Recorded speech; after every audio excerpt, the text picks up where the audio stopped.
তাকে ছাড়া আমার জীবন অন্ধকার, তাকে আমার চাই চাই, তাকে ছাড়া আমি কিছুই দেখতে পাই না। সত্যি কথা, কেউ বিশ্বাস করবেন কিনা জানি না, সত্যি আমি দেখতে পাই না। আর তাকেই আনার উদ্দেশ্যে আজকে আমি রেডি হচ্ছি, চলেও যাচ্ছি।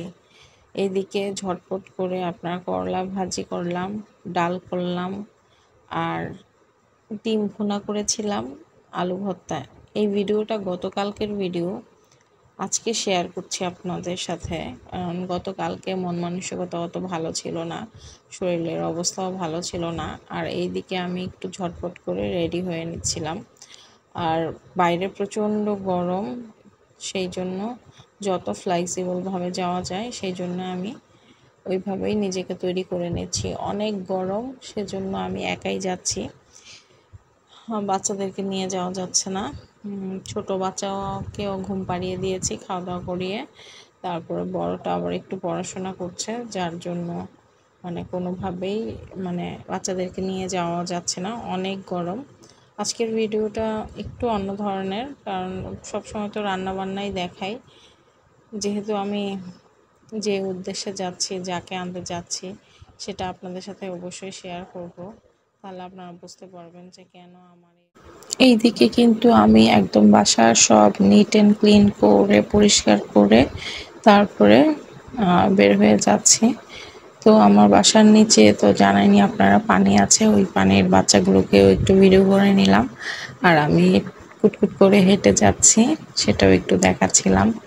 আবার রিক্সায় করে যাচ্ছি, সেটাও একটু ভিডিও নিচ্ছি। কি বলবো বলেন, আসলে ব্যাড লাক। এই যে আমি চলে আসছি আমার কাঙ্ক্ষিত স্থানে। আমার চোখে সমস্যা, আসলে সত্যি কথা বলতে আমি দূরের জিনিস দেখতে পাই না, ঝাপসা দেখি। কাছের জিনিস পড়তে পারি, বাট দূরের জিনিস দেখতে পারি না। আমি চলে গিয়েছিলাম চক্ষু হাসপাতালে, তো চোখ দেখালাম, পরীক্ষা নিরীক্ষা করলাম। এখনো পর্যন্ত আজকেও আমার চশমাটা আসেনি, ইনশাল্লাহ চলে আসবে। তো চশমা ছাড়া আসলে আমি কিছুই দেখতে পাই না, এটা একটা আমার অনেক বড় ধরনের ব্যাড লাক। আবার কাজ সেরে বাসায় চলে আসতেছি, বাচ্চাদের জন্য টুকটাক খাবার টাবার কিনে নিয়ে আসছিলাম। ওরা দুজনই বাসায় ছিল, আলহামদুলিল্লাহ ওরা মন খারাপ করে নাই। আর সবচেয়ে বড় কথা, আমার বড় বাচ্চাটা ছোট ভাইটাকে সুন্দরভাবে টেক কেয়ার করেছে।